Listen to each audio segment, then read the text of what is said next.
I wanted to rate all the legendaries from Madness at the Darkmoon Faire, so I set up this tier maker. I'll link it below if you want to do it yourself and, I don't know, show your friends or something, but I'm going to go ahead and go through it. We have S, A, B, and F. The letters really don't matter as much as what they mean. So S would be powerful, going to see a lot of play.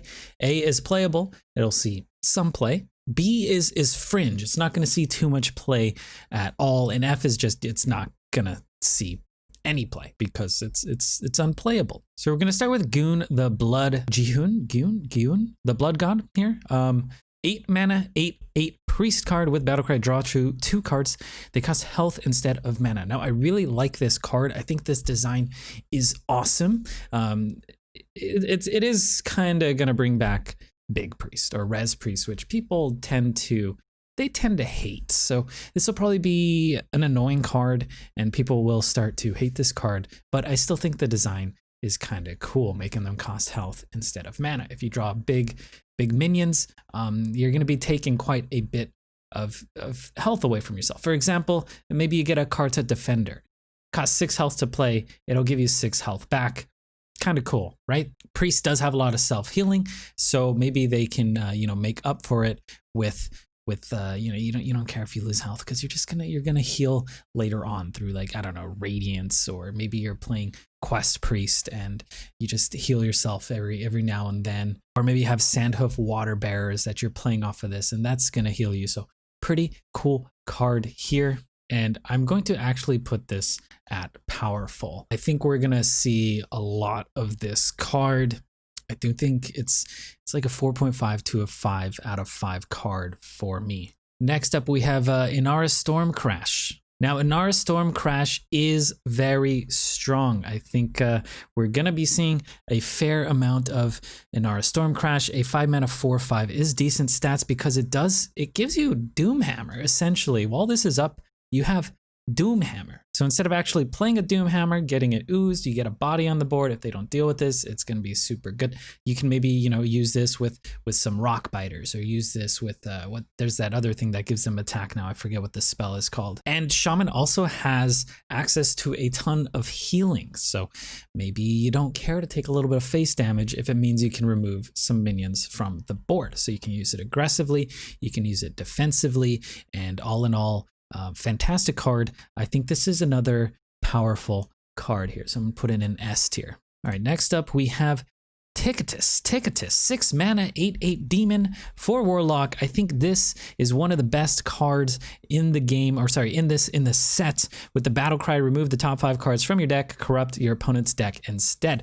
Now, if you're playing this in an aggro deck or a mid-range deck, you don't care to discard the top 5 cards of your deck, because you can kind of just pretend they were at the bottom of your deck and you were just never going to draw them. Or you can take this totally different direction and play it for the corrupt value. Play this as a control shaman, just trying to fatigue and mill your opponent. Being able to duplicate this with, is it philosophy or whatever it's called? You can have 3 Ticketuses, and then you can mill 15 cards for relatively cheaply, while sticking a massive body on the board. So I think Ticketus is fantastic. Going to be seeing a ton of Ticketus. And it's also great to disrupt those combo decks if Cthun gets out of hand, or if there's just Malygos decks or something. Playing Ticketus, burning some of their key combo cards, it's gonna feel great. If you watch my top 10 cards of the set video, this is my number 1 card. I'm definitely putting this in the powerful tier. So next up, we have a Grand Totem Eyesore. I love this name. A 3 mana 0/4 totem, where at the end of your turn, give +1/+1 to all other totems in your hand, deck, and battlefield. Now, I think this will be very interesting in duels, but we're kind of talking about standard here, and giving +1/+1 to all other totems in your hand, deck, and battlefield doesn't seem great. Your Goliaths will have a little bit more health, but other than that, you're not really running too many totems. Maybe Mana Tides, but you don't really run Mana Tides, and this isn't enough incentive to run a Mana Tide. Evil Totem, perhaps. In general, I don't think you're actually going to run this. You're going to sometimes get it off of random totem generation, or maybe evolve into it, but other than that, I don't think anyone actually ever plays Eyesore. So I think this card for me is just, it's going to be an F. It's going to be unplayable. So here we go, unplayable. Okay, next up we have a Deck of Lunacy, a 2-mana mage legendary spell that transforms spells in your deck into ones that cost 3 more. They keep their original cost. Now that's really important that they keep the original cost. If they didn't, this would just be really, really bad. I feel like we're gonna have to see this one in action in order to really judge it. Someone did do a write-up on Reddit saying that this in general is just going to be fantastic and a really, really good card. But the randomness of it just seems so, oh gosh, I don't like randomness personally. I'm not sure it's going to be competitively viable or not. This is probably one of the cards I'm just like least sure of. It does get rid of bombs in your deck if you need to do that for some reason. It might be really interesting in a spell mage. It'd be a ton of fun, but as far as being competitively viable, maybe not. This might see a decent amount of use off of like an evocation or something, but in general, I think Deck of Lunacy gets a fringe. I'm gonna put it in B here. Wow, these are kind of stretching out, aren't they? I'm gonna have to keep adjusting this window. So next up we have a Sage Seer of Darkmoon, a 6-mana 5/5 with the battlecry, draw 1 card, upgraded for each friendly secret that has triggered this game. Now I think this card is really cool, and in Secret Mage, well, I think there will be a Secret Mage. And Secret Mage often lacks that card draw. So I think Sage will be played in those decks. We'll see. Maybe you're just going to be running stuff like Arcane Intellect. And you do have that one spell that actually just pulls a secret from your deck and stuff like that. So maybe this will actually be a cuttable card. But I will be playing this in Secret Mage to start. I'm not too hopeful for it. You know, you need to at least upgrade it, I'd say twice in order to make this pretty good. 6 mana draw 2 is okay, but as Secret Mage, I feel like you're trying to be so aggressive. That seems like such a slow play. 6 mana draw 3, develop a 5/5 seems pretty good. And then of course, if you draw 4 like that, that's pretty insane. So you'll have to mess around with this in Secret Mage. But as it is, I think this is just a fringe play, because the deck that I see it being in, which is Secret Mage, it kind of just seems like a cuttable card. So we'll put it here. Next up we have Grebo. My god, what a beautiful card, this Grebo. 5 mana 4/6 taunt with the Death Rattle. Give a random friendly minion Death Rattle, summon Grebo. So Grebo can go infinite. He could keep summoning, keep coming back to life. And I really do think Grebo has a ton of potential. In a token druid, I see it being super good. If you're just playing like some sort of taunt druid, this can also be really, really good. Just any druid deck, you might be slotting this in.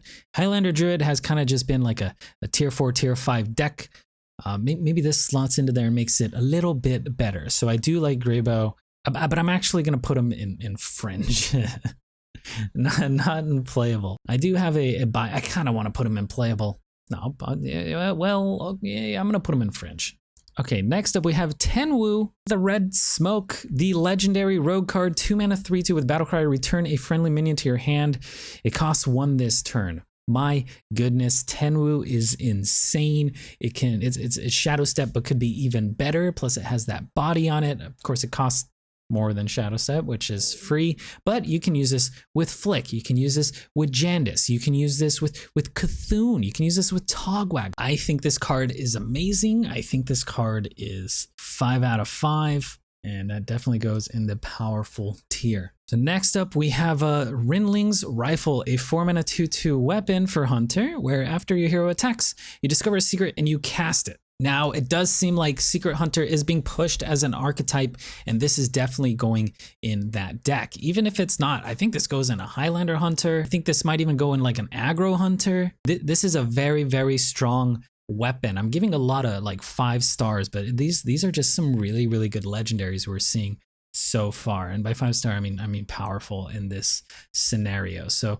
Rinlings Rifle, very good. Almost free in a way. You get to discover secret twice, right? Unless you get oozed, and each secret costs 2 mana. So in a way, it's kind of free a little bit, right? Really like Rinlings Rifle.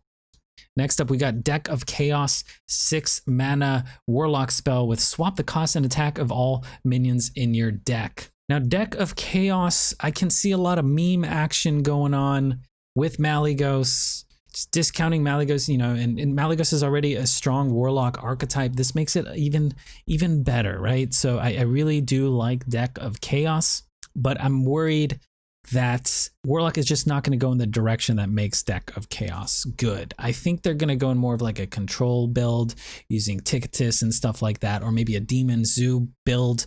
But Deck of Chaos is fun. It's just super slow. That one turn you're doing nothing, so you might just die to aggro if you try and play this. It kind of reminds me of Luna's Pocket Galaxy, except not as good. Luna's Pocket Galaxy was great and got nerfed. I would say this is playable. So this is our first A tier here. So next up we got Lothraxion, the redeemed 5-mana 5/5 demon for Paladin with the battle cry. For the rest of the game, after you summon a Silverhand Recruit, give it Divine Shield.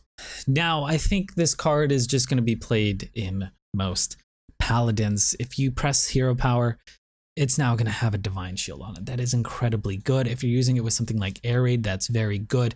If you're running, what's his name? Nzoth. This is a demon that can be pulled for Paladin. I don't know what other demons you're going to want to run, so this seems pretty solid. Now, it's not great as a 5-mana 5/5, but those following turns, you just get so much more value out of your buffs. Sometimes you just Hero Power Blessing of Authority, Hero Power throw a bunch of Librams on it, Hero Power Hand of Adal. It all becomes so much stronger. Again, with Air Raid, which isn't really seen, this would be pretty good. And it also just strengthens maybe Highlander Paladin as an archetype, and it could fit in pure Paladin. It's just, this is a great card. One of my top 10 from the set as well. I feel like a lot of people are sleeping on this. A lot of people don't like it that much. Again, I could be wrong, but I do see a ton of potential here. There's a lot of dude support, so summoning dudes, investing in your dudes seems like a solid option to me. Next up, we have Zai, the Incredible, 5-mana 5/3, Demon Hunter legendary with Battle Cry. Copy the left and rightmost cards in your hand. Now, I like Zai, but I feel like he's a little bit slow. I love the design, but again, Demon Hunter does things fast. They don't really need the value. They kind of just exert so much pressure that your opponent just crumbles, right? You're going to be using, is it Ilganatha over Zai? Like playing Ilganatha and punching him in the face. This just doesn't seem to belong in any current Demon Hunter.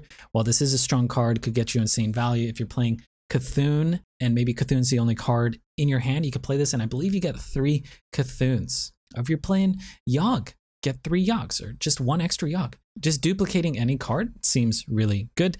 So Zai seems okay as far as value, but I don't think value is kind of Demon Hunter's game right now. They don't need it. They got so much card draw and pressure. So I'm going to put Zai as playable. Maybe there is some sort of combo I'm not thinking of. This is definitely not something I would dust. I'm between playable and fringe here, but I'll put him in playable because I think we'll see him experimented with at least initially, but I feel like he'll ultimately be cut. So next up we have Grand Empress Shekzara, a 6-mana 5/7 rogue card with Battle Cry. Discover a card in your deck and draw all copies of it. Now, to me, it's a lot of card draw for Rogue, but it ends up being a little bit awkward, clunky, and unreliable because it's discovering a card in your deck. You have a lot of cards in your deck. You don't know if you're going to get Mogu Cultist and be able to pull off a meme. You don't know if you're going to get Flick, but being able to get maybe 2 Flicks, 2 Togwaggles, maybe you're running, Nzoth, you get 2 Nzoths. That seems really good, but this card does seem slow. So if Rogue ever needs value, I think we'll see Grand Empress, but I really think this is a fringe card. I can see a lot of fun meme combos going on where you kind of empty your deck, you have Togwaggle Scheme, you Togwaggle some Mogu Cultists back in your deck, then you play Grand Empress. It's going to refill your hand with those Mogu Cultists. Maybe you have another Togwaggle Scheme in your hand. You wait another turn. This dies. You fill the board with the cultists, and then you Togwaggle Scheme raw, and then you just keep top decking raw, raw, raw. So that'll be fun, but it's a lot of setup. I'm definitely going to pull it off, but I think this is a fringe card, unfortunately, which is okay because Rogue has gotten so many good cards. If this was busted, God, I'd be scared. Next up, we have High Exarch Ural, 8-mana 7/5 Ziliax, essentially with the Battle Cry. If your deck has no neutral cards, gain Rush, Lifesteal, Taunt, and Divine Shield. So Pure Paladin is being pushed even more. Already a very strong deck, and this definitely strengthens it. Its removal, its lifesteal, its taunt is often going to get at least 14 heals off of this, but at least 7, right? Also being able to pull this off a Lightforged Crusader. It does seem like Paladin was maybe going towards the pen direction, but with high Exarch, I think pure is going to be the way to go. So I'm going to put this at S tier. This is actually in my top 10 of the set as well. Next up, we have Ringmaster Watley. 5 mana, 3/5 with Battlecry. Draw a mech, dragon, and pirate. So you're drawing 3 cards. This seems very, very slow to me, but it does seem like Menagerie Warrior is being pushed. So if you can pull a nice mech, pull a nice dragon, pull a nice pirate. We do have that new pirate with the taunt that gives you the weapon. That's pretty good. Maybe you're also running a green skin. I don't know. For dragons, we got dragon, or what's his name? Deathwing. Deathwing's pretty good. And drawing 3 is solid. Warrior does have a lot of stalling tools. While this seems super slow, I think if anyone can pull it off, it's probably going to be Warrior, because they have so much armor gain and they can kind of, stall it out and wait a turn here. So I think Ringmaster will see play, and I think he actually goes in playable here. All right, next up we have ETC, God of Metal, 2 mana, 1/4. After a friendly rush minion attacks, deal 2 damage to the enemy hero. So I mostly see this being used in like meme OTK sort of combos where maybe you play a couple of these, then you damage it, and then you play a Bloodsworn Mercenary, then you play a Broom, and then everything has rush, and then you slap the Broom in. It does 8 damage. You slap a mercenary, 8 damage. You slap the other mercenary, 8 damage, and you slap an ETC. So it all seems very attainable, actually. However, memey and maybe not viable. But I do just feel like there is going to be a good OTK combo. So I'm on the fence between Fringe and playable, but I think I'm leaning towards playable here. If any class is good at kind of stalling out, just having armor, surviving, using removal through Bladestorm, through Brawl, Warrior is one of those. So I think this can definitely be a thing. You just get the combo pieces, and if your opponent has minions on the board, you just rush into them and they're gonna explode. So pretty cool. Next, Nameless One. My goodness, this is just as powerful. Wow, I did not expect that to stretch like that. I guess I'll have to do a little bit of scrolling here. But Nameless One is insane. It's a little bit better than Spellbreaker. Can copy insane death rattles. Can destroy paladins. Anything trying to buff their minions. Edwins are gonna die. And in a meta where silence is just not that common, a priest already does have a lot of silence, but this just adding to the collection here seems really good. So I think Nameless One, yeah, definitely belongs in the powerful tier. So next up we have Ilganatha, 4 mana, 2/6 with lifesteal. Your lifesteal damages the enemy hero instead of healing you. This is a Demon Hunter card, and Demon Hunter is going to be terrifying with this because, well, Demon Hunter is already terrifying, and this makes it even more so because they do use the Eldrazi Warblades, and then they end up getting, I don't know, 9 attack, and then they slap something.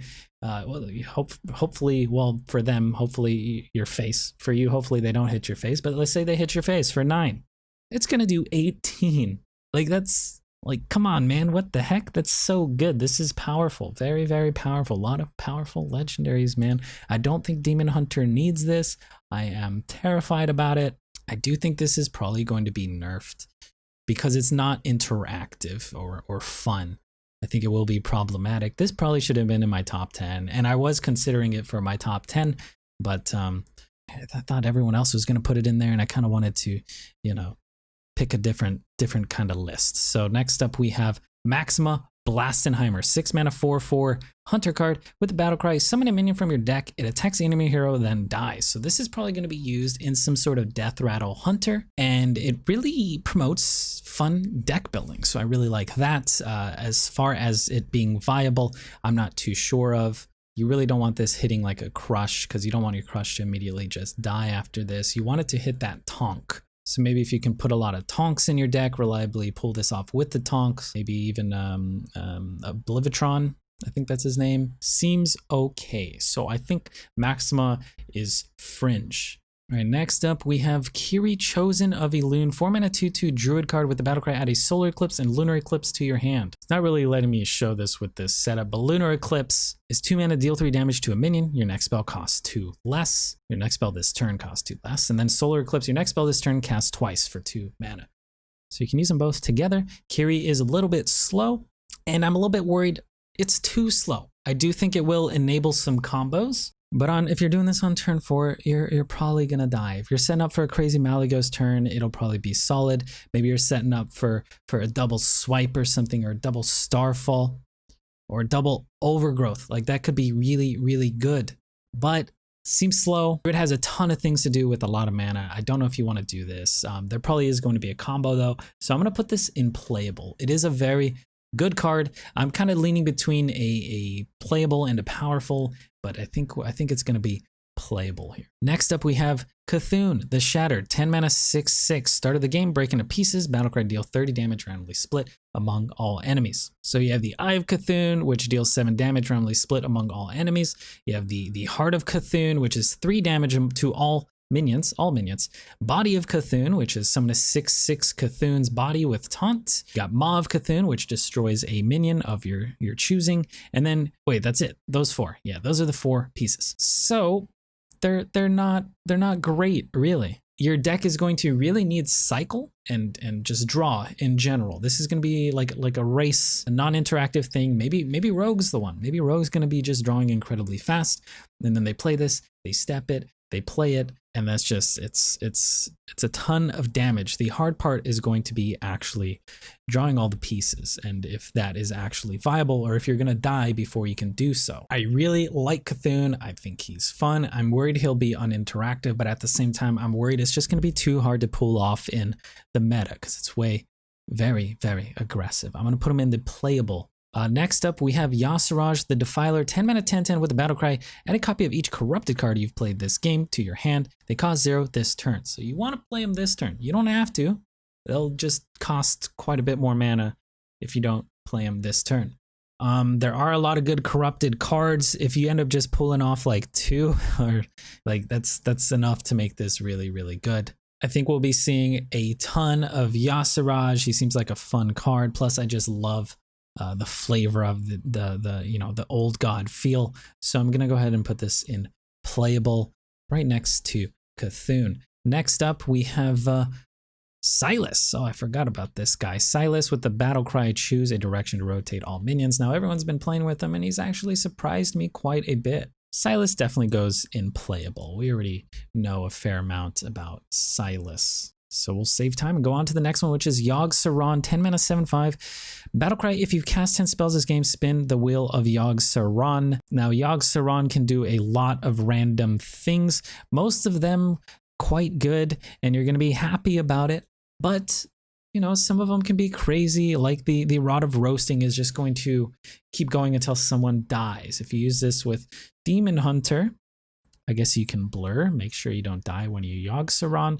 Hope you hit that Rod of Roasting, but it could also totally whiff. Maybe your opponent doesn't have a board and you play it and it takes control of 3 random enemy minions, and then they don't have any minions, so he pretty much did nothing. But it's always going to be a fun time to play. I think this will be frustrating in the competitive scene because it's not, you know, it's going to steal games or it's going to throw games, but I think for people in general, like it's going to be fun. Even if the Rod of Roasting is going off, it's gonna feel like you just, you know, you're playing a slot machine or something. You're seeing the sevens spinning and stuff. It's gonna be enjoyable. It's gonna have you on the edge of your seats. I love the flavor of it. It's gonna be a good time, but also it's gonna be very frustrating at the same time. I do think it's just a playable card. All right, next up we have Nzoth, God of the Deep, at 10 mana 5/7 with the battle cry, resurrect a friendly minion of each minion type. Now this really pushes Menagerie, so you're going to probably mostly, I think, be seeing a Menagerie Warrior. We'll have to see what else people come up with, but it seems like it's mostly pushed in Warrior. I think the deck building restrictions of this, it's very difficult. I think Nzoth is probably the least exciting old god because, again, the deck building restrictions. You have to run a beast and then a mech and then like a pirate, or you gotta try and diversify, and then you have to wait until they all die before you can actually play Nzoth. So I think he's going to be a little difficult to pull off. He will be a ton of fun, but I think he actually belongs. Oh, you can't even see this. I think he belongs in Fringe here. So yeah, that's about it. there's the tier list. Only one unplayable card for me, and that is Eyesore. So poor Shaman gets Eyesore. A fair amount of fringe cards, but mostly powerful and playable legendaries. So hopefully you're pretty happy with the legendary you do end up getting. I hope this format was enjoyable for you guys. If you liked the video, hit it with a thumbs up. Good luck on ladder and stay hydrated.